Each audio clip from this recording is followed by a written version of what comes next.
Hello friends, आज मैं आपको बताऊंगा कि जो आप एमसीक्यूज देते हो, चाहे आप मॉक टेस्ट पेपर देते हो कहीं पे या टेलीग्राम चैनल पे जो आपका क्विज लिया जाता है किसी भी टॉपिक का, उससे आप मैक्सिमम फायदा कैसे लेंगे। या स्पेशली कुछ बच्चे बोलते हैं कि सर हमने तो सारा सिलेबस पढ़ लिया है, अब हम रिवाइज कैसे करें, उस चीज़ के बारे में आपको बताता हूँ और इम्प्रूवमेंट कैसे करें। मैं एक एग्जाम्पल देता हूँ जो मैंने कॉमन देखा है कि बच्चे बोल रहे हैं कि सर हमने अकाउंटेंसी तो पढ़ ली है, सारा टॉपिक्स पढ़ लिया है, बट हमारे जो मार्क्स आते हैं वो 18 के 20 के बीच में आते हैं।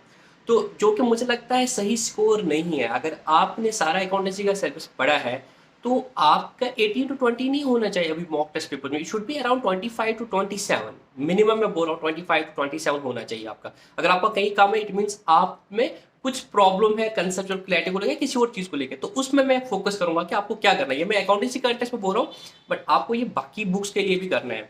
देखो अभी क्या है ना, अगर आपके अभी एग्जाम में 1-2 महीने है तो आई एज्यूम कि आपने सारा सिलेबस कंप्लीट किया है। आप मॉक टेस्ट पेपर दे रहे हो, कहीं से भी दे रहे हो, चाहे आपको पेड है या कहीं पे कोई फ्री में कोई करा रहा है, जहीं से भी आप मॉक टेस्ट दे रहे हो, या आप मॉक टेस्ट पूरे पेपर का दे रहे हो या एक पर्टिकुलर सब्जेक्ट का देते हो जिसको सेक्शनल टेस्ट बोलते हैं। ठीक है, अब देखो आपको क्या करना है। मैं एग्जाम्पल देता हूँ अकाउंटेंसी की, बट आपको ये बाकी बुक्स के लिए भी फॉलो करना है। सपोज अकाउंटेंसी में आपने दे दिया, मॉक टेस्ट पेपर पूरा था 120 मार्क्स का, उसमें से अकाउंटेंसी 30 मार्क्स का था, और आपने जब एनालाइज किया आपका मॉक टेस्ट पेपर 1 में अकाउंटेंसी का स्कोर ओनली 18 है, मतलब नेगेटिव मार्किंग करके। तो वहां पे आपको देखना है कि वो कौन से टॉपिक से जिनके आंसर्स आपको गलत हो गए, तो आइडेंटिफाई हो जाएगा। मैं एग्जांपल दे रहा हूं पहले मॉक टेस्ट की। मॉक टेस्ट नंबर 1 में आपने देखा कि आपके 18 मार्क्स आ गए और जो बाकी क्वेश्चन गलत हो गए, आपने आइडेंटिफाई ये कौन से टॉपिक्स है जहां से आपके क्वेश्चन गलत हो गए। फिर आपको इन क्वेश्चंस में देखना है कि जो आपकी गलती हो गई है वो क्या ऐसी गलती है कि मतलब आपने क्वेश्चन को अच्छे से नहीं पढ़ा, वो एक चीज हो सकता है, या ये ऐसे टॉपिक का क्वेश्चन था, ऐसे टॉपिक का क्वेश्चन गलत हो गया जो आपने पढ़ा ही नहीं था, या हो सकता है कि एक ऐसे टॉपिक का क्वेश्चन है जो जिसमें आपको पढ़ा तो है बट कंसेप्चुअली समझा नहीं है आपने। तो ये 3 चीजें हो सकती है नॉर्मली। या तो आपने वो टॉपिक ही नहीं पढ़ा था, मैं बोल रहा हूं वो क्वेश्चन जो आपको गलत हो गए, या तो वो टॉपिक आपने पढ़ा नहीं था। सेकेंड थिंग, आपने टॉपिक तो पढ़ा था बट आपको उस टॉपिक में से कंसेप्चुअल क्लैरिटी नहीं थी। नंबर थर्ड, आपने क्वेश्चन छोटी सी मिस्टेक हो गई जिससे गलती हो गई। ठीक है, अब देखो आपको लर्निंग क्या लेनी है इससे। जो आपके ठीक आ रहा है, इट मीन वहां पे तो कंसेप्चुअलिटी है, अब यहाँ पे लर्निंग क्या लेनी है आपको। अगर आपका सिली मिस्टेक हो गया इस क्वेश्चन को करते हुए, कोई सिली मिस्टेक हो गया बट आंसर देखते हुए आपको बाद में समझ आया कि इससे मेरे ये गलती हो गई, तो प्लीज एक कॉपी बना लो, एक अपनी कॉपी बना लो जिसमें लिखा लो, वो क्वेश्चन को लिख लो, या उस क्वेश्चन के पीछे जो कंसेप्ट है उसको लिख लो, और ये भी लिख लो कि एग्जाम में ये क्वेश्चन आया था, मेरी इस वजह से गलती हो गई थी। ये एक चीज हो गया। तो ऐसे क्वेश्चन जिसमें आपको सिली मिस्टेक्स हो गई थी, तो वहां पे आपको जो मतलब जो आपको लर्निंग मिली वहां से, वो बहुत एग्जाम्पल है। ये सिर्फ एग्जाम में इंपॉर्टेंट नहीं है, आपको लाइफ में भी इंपॉर्टेंट है। इंसान से गलतियां होती है, बट गलतियों को क्या दोहराने का काम होता है, गलती क्या दूसरी गलती करना है नहीं, उस गलती से आपको लर्निंग लेनी है। You learn by your mistakes, ठीक है ना। तो वहां पे जो आपको गलती होगी, प्लीज उससे लर्निंग ले लो कि क्या लर्निंग होगी। ठीक है, तो उसको नोट डाउन करो कि इस वाले क्वेश्चन में मैंने ये गलतियां की थी। तो वो एक चीज हो गया।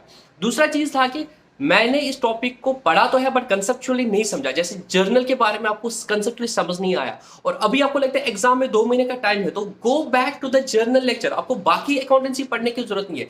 जर्नल पे जो आपकी फैकल्टी ने लेक्चर दिए है उनको देखो, जो आपकी जर्नल की बुक है उनको देखो, तो उसमें मास्टरी लाने की कोशिश करो, तो उसको दोबारा से रिवाइज करो, जर्नल को अच्छे से रिवाइज करो, तो आपको होल्ड आएगा। या बीआरएस से आपको क्वेश्चन गलत हुआ क्योंकि आपको कंसेप्चुअल क्लैरिटी बीआरएस नहीं है, तो चैनल पे जाओ, बीआरएस का लेक्चर है, बीआरएस का लेक्चर देख लो, या बुक है, बुक पे बीआरएस पढ़ो।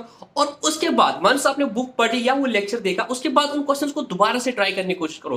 क्या अब आपको कंसेप्टली समझ आया कि क्वेश्चन क्या बोल रहा है, उसका आंसर क्या है? The answer is hopefully yes. ठीक है, तो ये एक चीज हो गया। तीसरा चीज है कि अगर आपको लगता है कि आपने ये टॉपिक छोड़ दिया था ना, वो आपको क्या करना है, कॉस्ट बेनिफिट एनालिसिस करना है। कि यहाँ पे मैं एग्जांपल देता हूँ मैथ्स की। सपोज मैथ्स में एक टॉपिक है मैट्रिसेस एंड डिटरमिनेंट्स। ठीक है, तो आपको देखना कि यार ये क्वेश्चन आपका गलत हुआ क्योंकि आपने ये किया ही नहीं था। अभी आपको दिख रहा है एग्जाम में 2 महीने है, मेरा सिलेबस तो पूरा कंप्लीट हो गया है, तो क्या मैं इस टॉपिक को क्या मैं इसको पढूं। सर ने ना इसका एक लेक्चर डाला है, तो एक लेक्चर इज अराउंड 1.5 आवर, तो मैं 1-1.5 घंटा करके इंश्योर करूंगा मेरा 1 मार्क्स तो आएगा ना था इस टॉपिक का।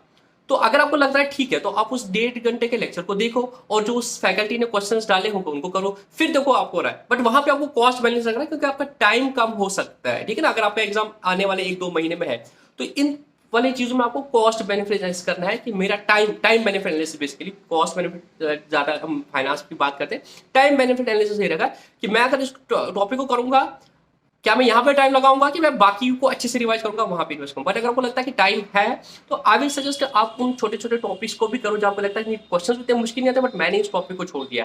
फैकल्टी के लेक्चर आपको मिलेंगे, भरे पड़े हैं लेक्चर्स यूट्यूब पर, उस टॉपिक को देखो और ऐसे इस तरह से इंप्रूवमेंट करो और यू विल सी। फिर उसके बाद आपको मॉक टेस्ट 2 देना है। ऐसा नहीं है कि किसी के मॉक टेस्ट पेपर परचेज कर दिए, 1 खत्म कर दिया, उसके बाद 2 देखा, 3 देखा, वो वेस्टेज ऑफ मनी होता है। You have to learn by your mistakes, you have to learn from your mistakes. उतना इंपॉर्टेंट पेपर देना नहीं है जितना इंपॉर्टेंट है उस पेपर के बाद उसका एनालिसिस कर लेना। तो मेरे दोस्तों ये बात याद रखो, जो भी आप पेपर दे रहे हो उसके बाद अच्छे से थॉरोली एनालिसिस करो कि कहाँ कहाँ पे गलतियां लगी आपको। ये चीजें जो मैंने बोली, चाहे कंसेप्चुअल क्लैरिटी नहीं है या चाहे लेक्चर को नहीं देखा है या आपने सिली मिस्टेक करते उनको, जहाँ पे सिली मिस्टेक करते उनको नोट है, उनको जहाँ पे कंसेप्चुअल के लिए तो go back to the basics, back to the basics. Cricket में भी ये बात बोली जाती है, स्पोर्ट्स में ये बात बोली जाती है, go back to the basic, again go back to the basics. अगर जर्नल से क्वेश्चन गलत हो रहे, जर्नल में कंसेप्ट नहीं आपको समझ नहीं आ रहा, डेबिट टू क्रेडिट का मतलब होता है, तो जर्नल को दोबारा देखो, ठीक है, टाइम है आपके पास। और अगर आपने नहीं पढ़ा है बिल्कुल उस टॉपिक को, तो अपना टाइम मैनेजमेंट देखो, अगर लगेगा सही तो आई विल सजेस्ट कि अगेन उस टॉपिक को पढ़ो,